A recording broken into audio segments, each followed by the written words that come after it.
Hello and welcome to the showcase of the EV today, guys. We will be showing off this unique character that comes as a DLC for Dungeon Defenders the game. It is not included in the base game, but you can purchase this as extra downloadable content, or it comes with the complete pack if you chose to purchase it. The EV is quite different from a lot of the heroes you'll be accustomed to during the normal game. First off, our EV character is very mechanized. It looks like it's a machine because that's what it is. It's kind of intended to be a machine, and it's a female. Came with the map City in the Cliffs. So, what the EV has for beams. Beams are basically what we call all of the towers that the EV is able to build. It's able to build similar to other builders, but it uses these energy beams that are customizable in size and length. Here we have a proton beam which has been stretched out to 3 defense units long. There we have a shock beam which is at the default 2 defense units, which is the smallest possible amount. And here we have a tower buff beam which is 4 defense units in length. As you can see here, there's a 5 defense length unit tower buff beam, enabling us to fit many towers on it compared to the 4 defense unit length buff beam. It has what's known as a reflect barrier here. This big patch of yellow glowing awesomeness will take enemy projectiles and it will bounce them off harmlessly, making sure that they don't deal any damage to you, your towers, or your crystals. And of course, we also have the physical beam. Now, quite a few classes do have an ability to make a form of a wall, but the physical beam is quite unique in the fact that you can always walk through it. So players do not need to jump over it, and they will not get stuck on it, whereas enemy mobs will not be able to. The physical wall is also customizable in size, and can be taken anywhere from 2 defense units all the way up to 5 defense units. For every defense unit increase, your physical wall will grow in hit points as well as its physical size. Our reflex beams, though, have no significant impact from changing the size from 1 DU all the way up to 3. Tower buff beams are the same. They only increase in size, but do not increase in statistics as you upgrade them. The shock beam, though, on the other hand, will result in additional charge counts when it is made longer than the default size of 2. If we take a look at the stats comparing the 6 defense unit shock beam, we'll notice it has 45,000 attack, whereas if we take a look at the 2 DU shock beam, it also has 45,000 attack, which means that it does not scale damage or anything other than the physical size and the charge counts. Our proton beams, on the other hand, they remain quite constant, although they do gain an increase in hit points as they are increased in size.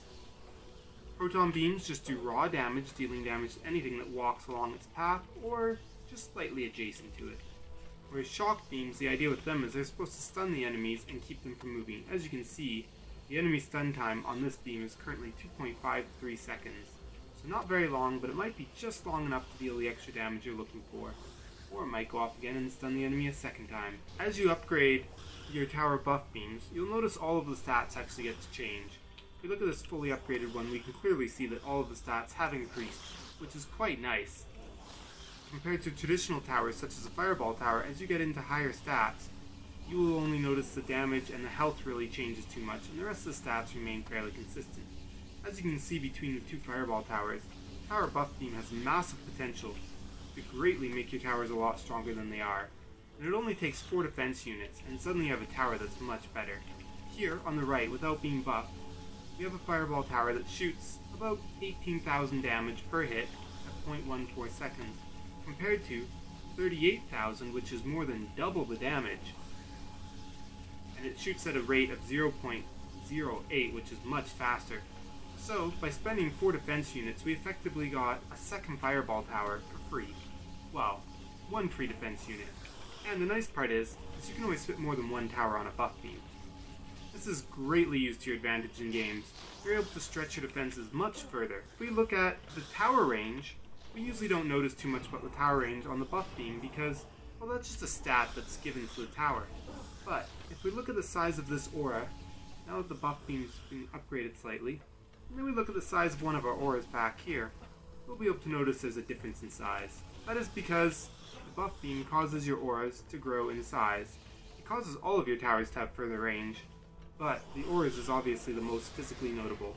Now let's see how these beams stick up in battle. As you can see, the proton beam is able to do damage to the enemies as they walk into it, and it kills most of the smaller guys. Any larger guys who come through might get stuck on the shock beams and get stunned. Currently, none of the enemies are really that strong. We want to look at comparing the firing rate between the two fireball towers. This will help us see the advantage of being on the buff beam. As you can see, this fireball tower one has a lot of targets. It makes a steady stream, whereas this one kind of come out in little bursts. So when building with the EV, there are quite a few important things to remember. First of all, is the buff beam greatly enhances all of your towers. Not only will the buff beam allow all of your towers to be much stronger, but the buff beam also can increase resistances. If we feel like our wall is taking too much damage, we can build a tower buff beam on it. And this will, first of all, it increases the range of our shock beam, so it's able to hit that orc, but also it makes our wall so it takes a lot less damage now, as it will increase the resistance of anything that's attacked you. This is extremely valuable when you're making minions as walls. As you can see here, we have all of our minions on a buff beam, and they're spread out like a wall. They have greatly improved resistances, so they take much less damage from hitting mobs like ogres and hard things, extending the life, as well as increasing their damage, their attack speed, and their range.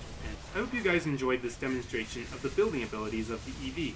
Now I'd like to focus a little bit on the attack abilities of the EV. Our EV has two abilities. The first one is called a decoy.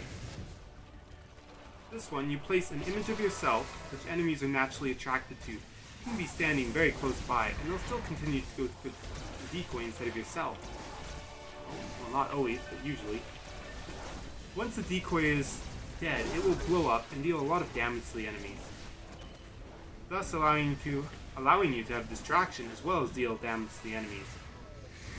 It has a small cooldown timer, which can be quickly replaced in the heat of the battle. This is extremely useful if you're trying to build something and you don't want to be attacked by ninjas. In addition to that, the EV also has this ability called the proton beam charge. You collect mana as it's active while it's waiting to be fired. If you drop mana from your character, you will instantly pick up all of the mana you've dropped.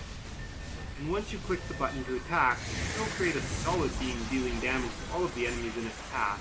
This damage can get extremely high if your weapon damage is high, as it scales partially with the stats points bonuses that you put into the ability. Also, it scales well with the damage of the weapon that you're wearing, and the majority of its damage comes from that. One interesting addition to the EV is its ability to be able to wield multiple weapons. This is useful because you can either use your secondary weapon to increase the stat points that you have. As you can see, my EV is currently a tower builder, so both the weapons have a large amount of tower stats. In addition, you could use one of these statistics to increase your hero points if you're looking at having a hero that deals DPS damage. Or, alternatively, you can equip special purpose weapons on your offhand. This might be a weapon with a very high attack damage stat to work better with your proton beam. Or, alternatively, you might wish to use something like a portal gun on your offhand. This will allow you to create portals and then swap to your other weapon when you need to attack enemies. This is one of the unique features about the EV class, as not too many other classes allow you to hold a second weapon, which allows you to increase your stats better, as the EV is still able to wear the regular armor and the pet that all other hero classes are able to equip.